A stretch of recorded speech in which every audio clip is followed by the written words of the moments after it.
Tapi kaburnya dia tetap meninggalkan simpati beberapa orang. Kasihan dong, kasihan. Saya ngomong begini, kamu tidak pernah tanya dengan aku. 3-4 laki-laki korbannya dia. Korbannya tidak pernah kamu urus. Kamu selalu ribut tentang penjahatnya ini. Saya bilang ini gereja atau ketoprak. Saya marah sekali. Saya bilang, akhirnya ujung-ujungnya saya tahu. Memang ada kaitan-kaitan pribadi tertentu. Tapi itu terjadi. Jadi gereja itu bisa Anda jadikan sarang penyamun, atau Anda jadikan rumah doa. Terserah. Satu kali kelak sebagian dari saudara atau sementara ini sudah, Anda akan pegang jemaat. Tidak ada yang tahu. Mungkin ada yang akan menikah dengan gembala sidang. Jadi ibu pendeta, mungkin, saudara ya. Anda akan berhadapan dengan kasus semacam ini. Dalam level tertentu mungkin paling tidak Anda akan diminta pegang satu sel grup atau kelompok doa tertentu. Di mana saudara punya tanggung jawab untuk menggembalakan. Jumlah tidak masalah, tetap dalam tanggung jawab yang sama. Saudara akan selalu punya pilihan. Menjadikan itu sarang penyamun. Dan everybody happy. Ya kan? Bait Allah di Yerusalem kan begitu. Orang berjual beli mata uang asing ditukar. Karena orang Yahudi berkata, kalau mau ngorban kan jangan pakai uangnya luar negeri, pakai uang kita gitu. Jadi ada valuta asing di situ, jual tukar uang. Ada yang jual binatang untuk korban. Karena ini ada spesifikasinya harus begini, disediakan langsung yang memenuhi standar korban. Jadi para imam sudah mulai bisnis kan. Nah, kira-kira mereka dapat keuntungan dari situlah. Ada pajaknya, ada iuran keamanan dan kebersihan itu untuk Kayafas. Itu dapatlah kira-kira ya. Ada upeti begitu. Jadi ada unsur-unsur saling menguntungkan semua pihak. Dan Anda harus tahu, kalau Anda teliti di Alkitab, pertama kali ide membunuh Yesus itu muncul waktu dia bersihkan bait Allah. Lucu ya, saudara. Pertama kali ide untuk membunuh Yesus itu munculnya di mana? Waktu dia mulai bersihkan bait Allah. Kepentingan uang dari para pemimpinnya terusik. Dan ketika bait Allah mau dibersihkan, disitulah ide untuk membunuh Yesus dimulai. Dan saya mau beritahu, roh semacam ini terus berkembang sampai nanti Tuhan datang, dihabisi semua. Tapi dalam gereja, Anda akan jumpai oposisi paling berat justru terjadi waktu engkau mulai bersihkan gereja. Tergantung sampai di mana Anda mau kuat dan tahan berdiri bersama dengan Tuhan. Karena itu menimbulkan kegoncangan yang luar biasa. Yang paling berat adalah kalau faktor kepentingan keuangan melibatkan pendetanya dan gembalanya. Wah, setengah mati. Kalau Anda jadi pendeta, anak jemaatmu yang paling kaya raya, yang korbannya paling banyak, yang tiap bulan itu mesti masukin uang di bank accountmu puluhan juta misalnya. Anaknya main keyboard, berzina. Itu gawat. Karena bukan soal zina dan tidak, tapi nyangkut duitnya papanya. Di situ Anda harus ngerti. Dan kalau Anda berani bersihkan, sorry ya, kamu turun. Panggil orang tuanya, anakmu berzina. Saya minta turun dari pelayanan. Cut begitu. Kalau Anda berani, Allah akan menghargai. Anda tidak berani, sarang penyamun. Satu kali Yesus datang pakai cambuk diobrak-abrik, jungkir balik kan. Endingnya apa? Bangkrut total. Dan Yesus tidak pernah berkata, sorry ya, aku jungkirin mejamu.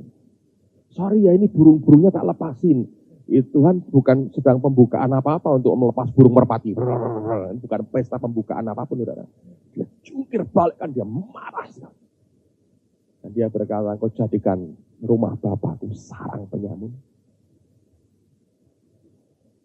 Saya jujur pada saudara ya, bagian yang paling berat dari seorang gembala ketika harus berkonfrontasi dengan kekotoran di dalam gereja.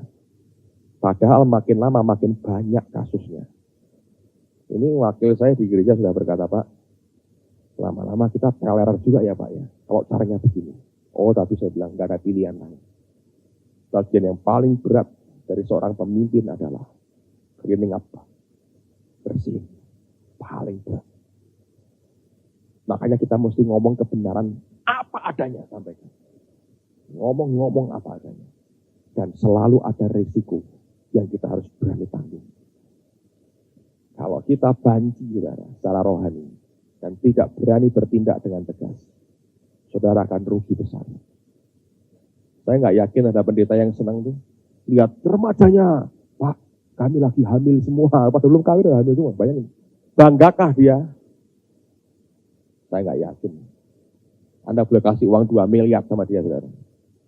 Menurut saya dia nangis, kalau dia terima duitnya, mungkin dia nangis, saudara. Bukan itu yang Tuhan inginkan. Amen, saudara. Saya percaya ada banyak hal yang akan dan sedang Tuhan kerjakan. 2 anak ya, laki perempuan. Dan mereka ini lagi pacaran. Lalu saudara ini ngerti, ya, ini bukan jodohnya. Dan beberapa hamba Tuhan meneguhkan yang sama, ini bukan jodohnya.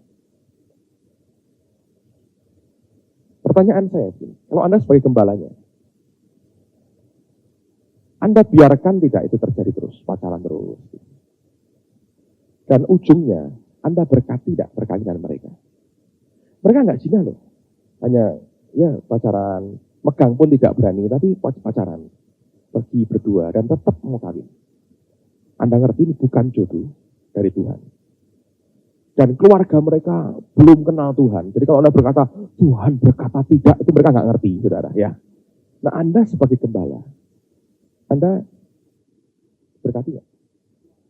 Jangan bilang, tidak. Tapi pikir apa akibatnya. Kalau Anda berkata tidak. Reaksi orang tuanya kira-kira gimana? Jadi saya minta Anda mikirnya secara keseluruhan. Jadi pendeta gitu loh saudara ya. Tapi itu. Anda berkati nggak? Kalau akhirnya mereka minta untuk diberkati. Yang pertama. Oh gampang Pak yang itu. Tahulah saya jawabannya kira-kira gitu ya. Yang kedua. Ini laki perempuan. Ya, pacaran. Anda ngerti ini bukan dari Tuhan. Dan beberapa hamba Tuhan meneguhkan, bukan dari Tuhan. Tapi, sudah terlanjur hamil yang wanita. Yang pertama tadi megang aja belum, saudara. Yang kedua, sudah terlanjur hamil. Tapi Tuhan bilang ini bukan jodohnya. Kalau datang kepada Anda, Pak Gembala, ya usah gak usah di gereja lah.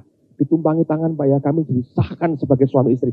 Karena begini loh, mereka nggak mungkin kawin catatan sipil kalau belum gereja meneguhkan. Sekarang kan hukumnya begitu. Jadi tanggung jawabnya pada kita lebih besar loh. Dulu kan enak. Sudah disahkan negara kok. Daripada kumpul kebo, doakan. Sekarang negara dibalik. Ya, dibalik. Anda sebagai pendetanya, kalau sudah hamil gitu, Anda ngerti ini bukan dari Tuhan. Saudara berkati nggak? Berkati Pak, ya, bukan dari Tuhan, ngerti. Saudara ini bukan jodohnya. Gak berkati. Nah anak itu nanti gimana anaknya? Nah kok susah Pak, lo ini fakta kok saudara. Jadi saya lemparkan beban para pendeta, sebagian saya bagi-bagi kepada saudara. Coba berpikir untuk melihat keseluruhan. Reaksimu apa? Ya, berpendapat dengan tanggung jawab, saudara. Jangan berkata, sudah bunuh aja mereka semua. Itu ngawur, betul. Udah ya? Gitu. fakta. Tanya pendeta-pendeta itu, kadang-kadang ngalami. Yang ketiga ini laki perempuan. Laki atau perempuan lah, bukan laki perempuan. Laki atau perempuan. Itu hobinya berzina. Selalu dengan orang segereja. Atau dengan gereja lain lah. Sudah sampai 3 kali. Zina, bertobat, dia ada konseling. Zina lagi, konseling. Zina lagi. 3 kali. Lalu Anda apakan kalau ada orang kayak begini? Dimatikan? Jangan dong. Kalau komputer gampang ya, delete, hilang saudara. Tapi kalau sampai begini Anda apakan? Sudah 3 kali. Saudara apakan? Reaksimu apa? Dikonseling lagi? Apakah tidak ada kemungkinan korban keempat akan jatuh? Tidak dikonseling? Dibuang? Di manakah kasihmu? Kata para ahli Taurat.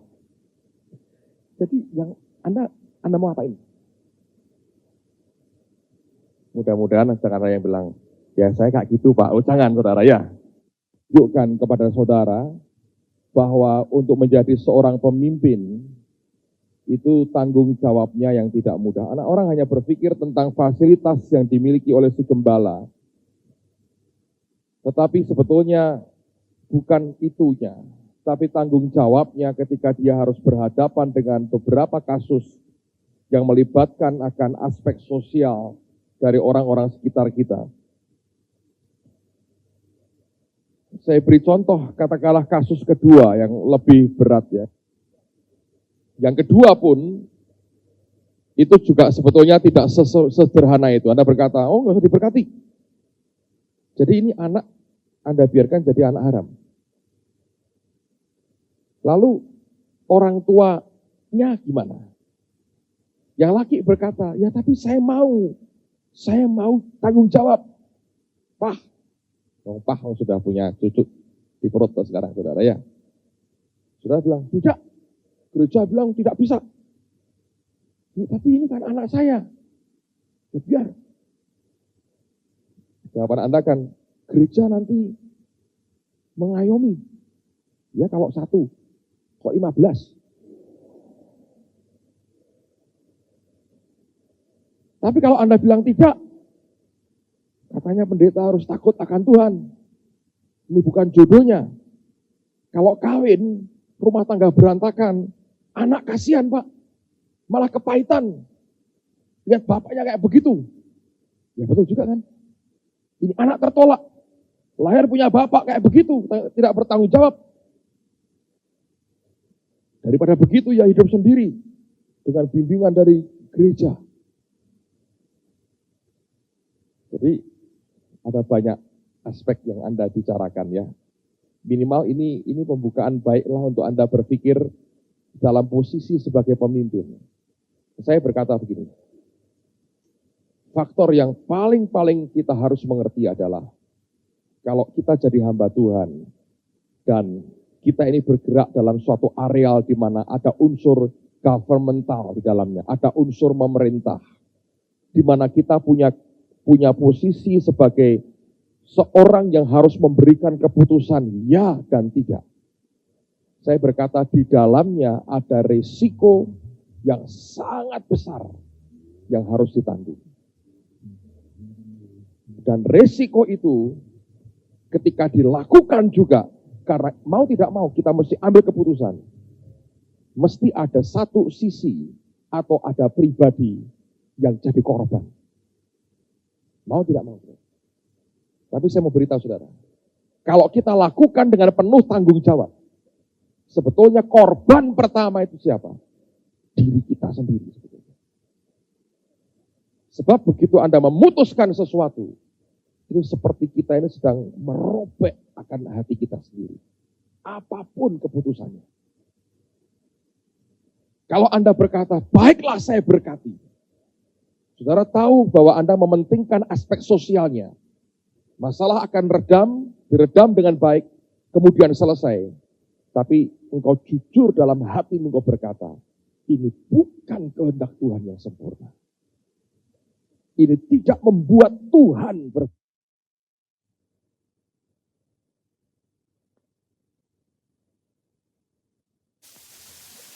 Ini tidak membuat Tuhan bersukacita. Ini melukai hati Tuhan. Dan kita tahu kita jadi korban pertama sebetulnya. Tapi kalau Anda berkata, tidak, saya tidak mau berkati. Anda akan di-accuse orang dengan perkataan, ini pendeta menimbulkan masalah. Anakku, cucuku jadi cucu haram. Lakinya mau tanggung jawab kok. Gak boleh. Kalau dia lari lain soal, mau kok. Tanpa dipaksa. Tinggal numpangi tangan, salahnya apa sih? Jadi masalah. Siapa korbannya? Diri kita sendiri. Dan setiap kali ada pihak yang korban, Anda harus tahu satu hal lagi. Ada orang yang kecewa dengan tindakan yang saudara ambil. Masih tetap mau jadi hamba Tuhan? Ya. Ini baru satu aspek loh. Belum banyak aspek lain. Berat sekali. Makanya dulu ketika Tuhan bilang, kamu jadi gembala, saya bilang, tidak. Enak jadi penginjil, tabrak lari. Modal khotbah cuma 3-4, puter seluruh Indonesia, nggak masalah. Gitu. KKR 2 hari kan khotbahnya 2. Udah khotbah yang ini, pindah kota lain. Khotbah yang sama. Kan belum dengar orang. Kalau mau dekat gitu ya, khotbah sama. Nggak apa-apa. Muter aja, pakai 2-3 bahan khotbah. Beres, saudara. Tapi ini pernah kejadian sekali ya. Saya belok sedikit. Kalau Anda berpikir seperti itu, dengerin. Saya ini pernah ditanya oleh teman. Kami di Amerika punya beberapa gereja. Mereka ini pengen panggil hamba Tuhan Indonesia. Tanya dengan saya. Pak, menurut Bapak siapa yang Bapak rekomendasikan kami undang isi retreat kami untuk tahun ini? Saya ingat seorang teman hamba Tuhan. Waktu itu dipakai Tuhan luar biasa. Saya bilang, ya pendeta X. Boleh, ini sekarang sudah dipakai Tuhan, hebat sekali. Lalu kemudian saya nggak ngerti terlalu dekat sekali dengan orang ini. Yang saya tahu dia dipakai Tuhan.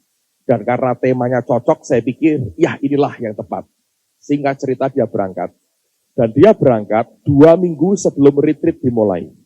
Dan dia akan pulang seminggu setelah retreat dimulai. Jadi dia total sebulan di Amerika. Retreat kami 3-4 hari waktu itu. Saya juga pada bulan yang sama akan ke Amerika. Hanya bedanya pada waktu itu saya mampir di Hawaii, ada KKR dengan Yonas Suisa, lalu kemudian saya baru balik ke LA. Nah rupanya ini pendeta, hamba Tuhan ini betul modalnya 3 khotbah itu saudara. Dia pikir ya, seperti di Indonesia toh, di kota ini sedikit, sampaikan 2-3 kali, pindah tempat lain, sampaikan khotbah yang sama. Nah kalau Indonesia ya, orang dari Semarang tidak akan kebaktian di Bandung kecuali ada hal khusus. Atau demikian juga sebaliknya. Nah dia tidak berpikir bahwa orang Indonesia nggak terlalu banyak di Amerika. Memang itu dari kota-kota yang berbeda, ya dari county, dari Orange County, dari Downey, dari Reseda, dari beberapa tempat dari Pasadena. Memang itu kota-kota yang masing-masing punya sendiri, tapi itu dalam Greater LA yang satu sebetulnya. Dan dia mulai dalam 2 minggu itu, karena retreat belum dimulai, dibagi-bagi dalam jatah di persekutuan doa di kota-kota yang berbeda. Dan setiap kota diberi jatah 2 atau 3 kali kebaktian. 2 kali kebaktian. Jadi dia kebaktian di tempat itu, dia khotbah, 2 khotbahnya sampaikan. Nah, hari berikutnya, dia pindah ke kota lain. Ini kota lain ya? Ya Pak, ini county lain. Tapi itu kan dalam Greater LA yang sama. Tapi di gereja yang undang itu sudah dicantumkan jadwalnya. Pendeta ini akan khotbah di sini jam sekian, sini jam sekian. Orang-orang yang datang di tempat yang pertama ikut tempat kedua. Dengar sama. Oh Tuhan bicara berita yang sama ini. Kita mesti bertobat. Kok ya persis ya, khotbahnya 2 kali kok bisa sama untuk kita. Ini kan orang baik saudara ya, mau terbuka. Datang ke tempat ketiga, khotbah yang sama. Oh Tuhan bicara 3 kali, penting sekali ini. Kalau sudah ke-6, ke-7, mereka bilang, ini modal cuma 2 khotbah ya. Waktu ngisi retreat saudara, ajaibnya, khotbahnya sama lagi. Wah saya diprotes orang luar biasa. Saya sampai di LA, hari terakhir sebelum mereka siang itu selesai. Saya nyampe pagi, Saya masih pakai baju Hawaii saya, saudara. Nggak pakai pakaian begini. Dan kemudian masuk, saya pikir saya mau meninjau. Mereka tarik tangan saya. Mereka bilang, Bapak tanggung jawab sekarang. Loh, apanya? Cerita mereka. Masa begitu? Iya. Terus, ini session terakhir. Bapak yang khotbah. Kita sudah cukup, Pak. 2 khotbah sekian kali kita dengar. Ngomongnya, ilustrasinya, tekanannya, humornya persis sama. Sampai yang terakhir, sudah nggak bisa ketawa lagi, Pak. Nah, Anda mau humor, sudah ketawanya akan begini-begini. Sudah. Jadi jangan pikir bahwa dengan begitu juga gampang, saudara. Kalau kena yang begini jadi masalah. Oke? Dan saya ingin mengatakan sekali lagi, betapa tidak mudahnya sebetulnya kalau berhadapan dengan masalah ini. Dan dosa semacam ini, dan di samping dosa-dosa lain yang juga tidak kalah gawatnya, itu jelas menimbulkan korban yang sangat mengerikan dalam tubuh Tuhan. Gereja mesti belajar hari-hari ini, saya yakin, untuk memiliki akan keberanian dalam bersikap. Sebab sekali lagi, pilihannya cuma 2. Apakah kita menjadikan itu rumah doa atau sarang penyamun? Kalau kita tidak berani mengambil tindakan yang tegas, maka akibat yang lebih buruk akan ditimbulkan. Dan kita harus punya keyakinan begini ya. Kemajuan sebuah gereja tidak ditentukan oleh kecakapan si hamba Tuhan menyenangkan orang lain. Sama sekali tidak. Kehidupan itu tergantung apakah Allah berkenan atau tidak sebetulnya. Perkenan Tuhan akan membawa kehidupan itu muncul dengan begitu kuat di tengah-tengah kita.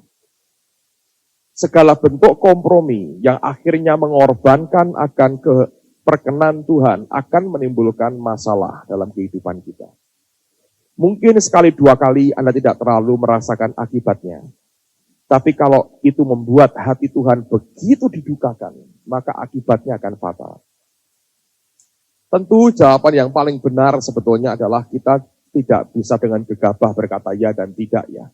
Karena itu harus melalui proses pergumulan dan pergulatan batin kita sendiri yang tidak gampang. Tapi yang saya mau sampaikan adalah, mari belajar untuk menyatakan kebenaran apa adanya. Tapi kita tidak pernah bisa tuntas menyatakan kebenaran jika kita sendiri punya masalah yang sama. Saya mendorong Anda dengarkan apa yang kemarin di gereja saya sampaikan tentang iniquity atau kecenderungan dosa. Saya tahu banyak yang weekend minggu yang lalu ini, sehingga Anda perlu dengarkan itu. Nanti besok kalau Anda di gereja, Anda cari di toko buku Rema kaset saya itu. Anda dengarkan bagiannya. Tapi saya mau sampaikan satu bagian penutup saja dari apa yang saya bagikan untuk melengkapi akan apa yang selama ini saya ajarkan kepada saudara. Tanpa tidak usah saya akan ajak Anda membaca ayatnya, di kaset Anda akan dapatkan juga semua ayatnya di situ. Tapi saya mau beri lagi contoh tentang kehidupan keluarga Daud. Daud dalam Mazmur 51 dia berkata, aku dilahirkan di dalam iniquity, dalam kecenderungan dosa. Dan kecenderungan dosa, kata Alkitab, baik kitab Keluaran maupun Ulangan, Tuhan berkata, Allah itu akan membalas kesalahan dari ayah kepada anak-anaknya atau keturunannya kepada keturunan ketiga dan keempat. Dan kata membalas itu dalam bahasa Ibraninya dari kata pakat, yang artinya to attack atau menyerang. Jadi serangan setan itu bisa tembus sampai lapis ketiga, keempat. Kalau itu masih kita pelihara dalam kehidupan kita yang namanya kecenderungan dosa. Karena itu faktornya juga bisa merupakan kutuk keturunan. Kalau kita tidak menyadari akan hal ini, saudara sekalian, maka itu akan berakibat sangat fatal sekali.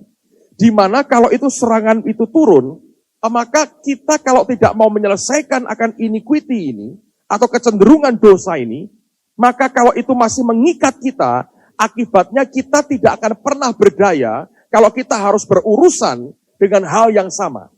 Nah, contohnya dialami oleh Daud. Dia mengaku dalam pengakuan dosanya di Mazmur 51, aku ini dilahirkan dalam iniquity, dalam kecenderungan dosa itu. Nah, akibatnya ketika kemudian dia berkembang, dia jadi raja, lihat dia akhirnya dosa itu dibuai, jadi maut ketika dia berzina dengan Batseba. Nah, lihat bahwa pada waktu dia hidup, penebusan Yesus belum berlaku. Sehingga untuk dia mengalami kemerdekaan total, seperti yang semestinya bisa kita alami, dia nggak bisa ngalami itu. Nah, apa yang terjadi, saudara? Pada waktu itulah, keluarganya mulai mengalami attack yang sama, serangan yang sama, di dalam perzinahan itu. Nah, dengarkan baik-baik. Sekian waktu kemudian, setelah masalah dengan Batseba selesai, muncul kasus yang mengerikan, yaitu Amnon memperkosa Tamar. Itu satu bapak lain ibu.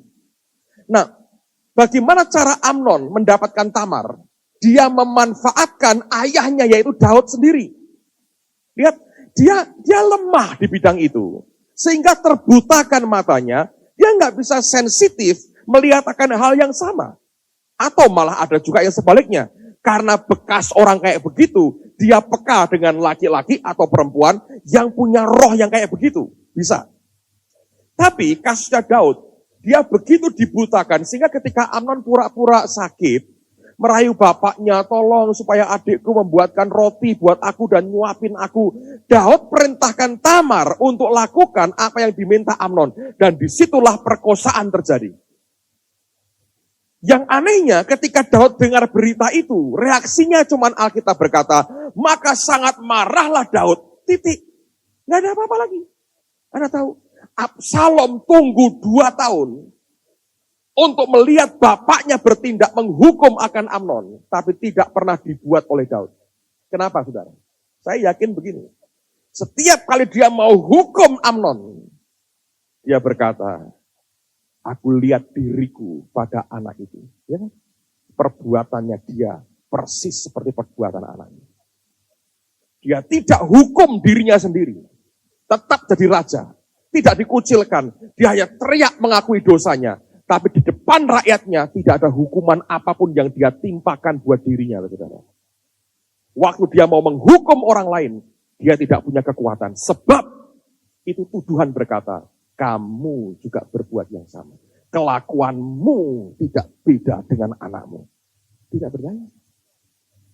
Sebagai hamba Tuhan, kalau kita tidak dimerdekakan dari semuanya itu, saudara tidak akan dengan bebas bisa berkata tegas dalam kebenaran. Lalu akibatnya apa? Engkau akan bicara ngambang aja. Dan makin engkau biarkan, itu akan makin menjalar dalam kehidupan gereja. Dan akhirnya akan banyak kejatuhan yang terjadi. Nah, peristiwa Amnon selesai, Absalom tunggu 2 tahun. Daud tidak berbuat apa-apa, dia bunuh Amnon dengan tangannya sendiri. Ketika itu dia lari, sekian waktu kemudian dia balik, dia berontak kepada Daud. Kebenciannya dia simpan lama. Sekalipun dia sudah bunuh Amnon, dia masih berkata, bapakku tidak adil. Bahkan kita berkata, Daud tidak datang ke Tamar menghibur anaknya, enggak, diginiin. Sebab menurut saya dia nggak berani berkata, sudahlah itu perbuatan. Dia nggak bisa. Dia sadar Batseba, dia begitu kan. Uria dia bunuh. Dia tahu dia lebih jahat dari Amnon. Ya, kalau kita punya kelemahan yang sama, jemaat Anda mengalami yang sama, engkau tidak bisa berbuat apapun. Kita dengar apa yang terjadi. Setelah peristiwa itu, Absalom tidur dengan gundik-gundik Daud. Di mana, saudara? Di sotoh rumah. Kenapa di sotoh rumah? Anda harus ingat. Di sotoh rumah yang sama, dia melihat Batseba. Dan dia ingini perempuan itu. Di tempat di mana dia lemah, disitulah dia mesti bayar harganya akhirnya. Setelah Absalom mati, saudara sekalian, dibunuh oleh Yoab. Dia meratapi kematian anaknya itu. Tapi itu cerita tidak berakhir sampai di situ. Apa yang kemudian terjadi? Daud digantikan oleh siapa? Salomo. Salomo ini hikmatnya luar biasa. Tapi kecenderungan dosanya tetap sama. Alkitab berkata istrinya 700, gundiknya berapa? 300. Totalnya berapa? 1000. Dalam satu raja-raja, kalau Anda baca di Alkitab, dikatakan itu Absalom sudah terpikat dengan mereka oleh karena cinta. Anda tahu kata cinta di situ, kalau saya lihat dalam kamus, kata itu dipakai, di antaranya menunjuk pada sexual activity. Jadi itu bukan karena, jatuh cinta seperti dia. Jatuh cinta kok sama 1000 orang, saudara. Ini sudah sakit. Sakit di sini, sakit di sini. Dia umbar, dia buat apapun, hawa nafsunya meledak-ledak seperti itu. Karena dia raja, ya ambil aja yang dia suka, ya tunjukin dia ambil semua dari istrinya dia. 1000 totalnya. Dia mengumbar hawa nafsunya. Nah, apa yang terjadi? Itu jadi kelemahannya dia. Masa tuanya, dia nyembah akan dewi orang Sidon, yaitu dewi Ashitoret atau Asyera. Dan itu dewi perzinahan, karena itu sembahan orang Sidon. Nah, Anda mengerti? Kelak ada raja Israel, namanya Ahab, kawin dengan putri raja Sidon, namanya siapa? Isabel. Nyembahnya juga Asyera atau Ashitoret. Isabel itu total orang yang dikuasai roh perzinahan. Anda bertanya, Pak, dari mana Bapak ngerti? Alkitab yang berkata. Menjelang akhir hidupnya, Alkitab katakan, Yehu diurapi Tuhan menggantikan jadi raja di Israel. Dia pacu kudanya seperti orang gila. Dia masuk kota. Isabel tahu nyawanya terancam. Anda tahu apa yang dia buat? Alkitab berkata, bahasa Alkitab, dia mencalak matanya. Di make up di matanya. Dia pakai mahkota, pakai segala macam itu di kepalanya. Lalu kemudian dia melongok ke atas. Apa yang dia buat sebetulnya? Dia pakai kekuatan seksualnya, sex appeal-nya untuk menjatuhkan Yehu. Dia pikir ini seperti yang lain. Kalau kelihatan perempuan cantik, jatuh hati. Mungkin kalau Salomo yang lewat, langsung dilamar. Loh itu siapa? Lamar dari istriku, nambah koleksinya. Tapi Yehu itu orang aneh. Naik kudanya kayak orang gila, kata Alkitab. Isabel tidak menyadari. Ketika roh Tuhan menguasai seseorang, ini mata jadi nggak bisa, lihat begitu. Dia berkata, jatuhkan dia, jatuhkan mati seketika. Diinjak-injak, yang tinggal cuma potongan tangan dan kepalanya. Mending yang di make up masih utuh. Tambah badan, hancur badannya. Tinggal potongan kepala. Di kitab Wahyu, roh Isabel inilah yang mengaku dirinya nabiah, yang membuat mengajari hamba-hamba Tuhan berbuat zina. Total roh perzinahan. Saya bahkan kemarin malam sudah di gereja, Tuhan ngomong sama saya jelas. Kamu ngerti problemnya Daud? Memang sayangnya dia tidak hidup setelah zaman Yesus. Hatinya tetap melekat ke Tuhan. Tapi pergulatan ininya tetap mengikuti loh, saudara. Anda tahu menjelang matinya? Untuk menghangatkan badannya. Cari apa? Perempuan. Betul? Ngerti ayatnya? Menjelang matinya. Cari perempuan. Memang gak bersetubuh, memang sudah tua. Tapi untuk menghangatkan badan. Perempuan. Menurut saya, 15 lapis selimut dari bulu domba lebih hangat dari perempuan satu. Saudara. Itu indikasi apa sebetulnya? Untuk menghangatkan badan. Cari perempuan. Ini perempuan akhirnya jadikan rebutan antara Salomo dengan Adonia. Adonia ini juga pengen jadi raja. Minta ke Salomo. Raja, aku minta perempuan itu ya, yang terakhir ngeladeni Daud itu loh. Salah bilang, ambillah.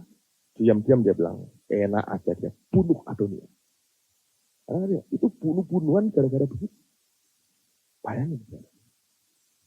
Jadi kalau kita nggak bisa merdeka dari itu, kita nggak bisa tegas ambil keputusan. Saya tahu Tuhan tidak mengajar kita untuk kejam ya, potong sana, potong sini, bunuh sana, bunuh sini. Bukan. Tapi apakah harus kompromi dengan dosa, ataukah ketegasan dalam kekudusan Allah? Itu dua hal yang berbeda. Orang Kristen yang tidak bisa merdeka dalam hidupnya terhadap dosa semacam ini, engkau juga tidak akan tegas ketika berhadapan dengan pribadi yang punya kelemahan yang sama. Kalau bapaknya ngerokok, saudara, ngerokok. Anaknya SMP sudah ngerokok. Dia bilang apa? Jangan ngerokok. Anaknya bilang, tapi enak kan Pak? Ya enak. Ya ini enak. Anaknya. Ya udah, jangan banyak-banyak ya. Ada gitu. Dia kompromi. Saudara. Bapaknya minum, anaknya minum. Bisa apa dia? Jangan minum ya. Bapaknya mabuk, jalannya zigzag begini. Anaknya mabuk, jalannya mundur. Lebih parah kan? Sama. Kalau kita tidak bisa merdeka dari apapun, ketika engkau berhadapan dengan orang dengan kelemahan yang sama, saudara juga tidak bisa merdeka. Tapi ini kabar baik yang saya mau sampaikan, yang luar biasa. Yesaya berkata, He was bruised for our iniquities. Yesus itu dibuat memar. Ingat ketika dia disalib, ditutup matanya, dipukuli oleh orang Romawi. Ayo, siapa yang pukul kamu? Itu pukulan. Kalau bilurnya, saudara, Alkitab berkata itu untuk kesembuhan kita. Wounded, lukanya, itu untuk transgression, pelanggaran kita. Tapi memar yang kena di tubuhnya, itu untuk kecenderungan dosa kita. Kecenderungan dosa itu belum dosa. Masih letupan-letupan di dalam ingin dosa. Tapi belum spesifik kepada orang tertentu. Kalau sudah dalam imajinasi, sudah mengarah ke orang tertentu, sudah dosa dalam batinnya, kata Yesus. Tapi kalau iniquity ini masih letupan-letupan. Nah inilah yang jadi pangkalnya. Dan itu ternyata sampai keletupan di dalam itu, saudara, sudah ditebus oleh Yesus. Ditanggung lewat apa? Lewat memar yang dia harus tanggung. Bagian kita, cukup kita bilang, Tuhan, aku akui ada kecenderungan ini di dalamku. Pengakuan itu, karena kita berkata, aku berterima kasih. Engkau sudah tanggung semua memar 2000 tahun yang lalu. Di dalam memarmu, engkau tanggung iniquity, kecenderungan dosa. Memar itu apa sebenarnya? Itu luka di dalam. Ya kan? Ada kebentur kan? Ada, lihat, tidak ada robekan apapun pada kulit bagian luarmu.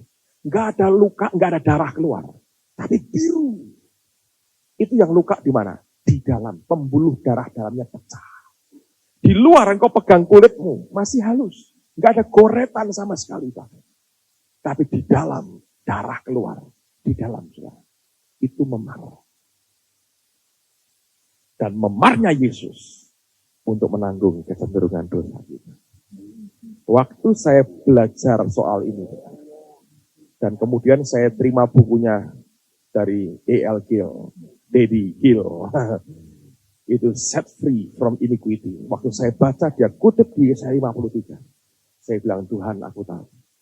Kalau ada letupan-letupan keinginan lakukan kesalahan yang sama, tidak perlu lagi dalam hidupku. Sebab 2000 tahun yang lalu, Yesus sudah tanggung semua kecenderungan itu. Amen, saudaraku. Bagian kita simple, ngaku aja dengan Tuhan. Tuhan, aku punya kecenderungan seperti ini. Aku akui di hadapan. Ini ada. Dan waktu kita ngaku, saudara, saya percaya dengan iman, seperti kita ngaku dosa kita, ampuni Tuhan dosaku. Dia sudah mati buat dosa kita. Kita percaya, aku hari ini anak Tuhan, mati ke surga. Sebab apa? Dosaku sudah diampuni. Tapi rupanya iniquity kita, kecenderungan dosa kita, juga sudah ditanggungnya. Waktu saya baca Yesaya 53 dengan understanding, pengertian ini, saya lompat, saya bilang, aku tidak perlu lagi punya letupan apapun di dalamku. No more. Tidak ada lagi. Anda punya letupan apa dalam diri ini? Ada orang yang suka emosi, gampang meledak amarahnya. Ada orang yang selalu bohong. Ada orang jatuhnya di area-area tertentu spesifik. Masing-masing kita punya. Tapi dengarkan firman Tuhan hari ini. Yesaya 53 berkata, He was bruised for our iniquity. Dia tanggung memar itu untuk kecenderungan dosa kita. Itu kabar baik perjanjian baru, saudara. Saya ngomong terus terang pada saudara. Saya praktekin ini. Saya ngaku dengan Tuhan. Tuhan, ini kok ada letupan-letupan begini di dalamku. Saya akui depan Tuhan. Saya bilang, aku percaya. Hanya ngomong begitu. Hilang ada. Hilang. So powerful. Senyata kita tahu kita diselamatkan. Senyata itu pula letupan iniquity di dalam kita hilang. Sebab kita tidak perlu lagi nanggung. Yesus sudah tanggung 2000 tahun yang lalu. semua penderitaan fisik yang pernah dia alami, itu memang betul-betul dia berikan buat kita. Saya percaya kebenaran ini akan makin kuat. Kalau sampai kepada healing, kita juga berkata, ya, yang sama terjadi. Jadi istilahnya, wow dalam hidup kita. Anda ngerti itu? Wow. Kita punya olala dan wow sekarang. Kalau itu wow dalam diri kita. Mujizat akan terjadi. Amen. Kita berdiri sama-sama.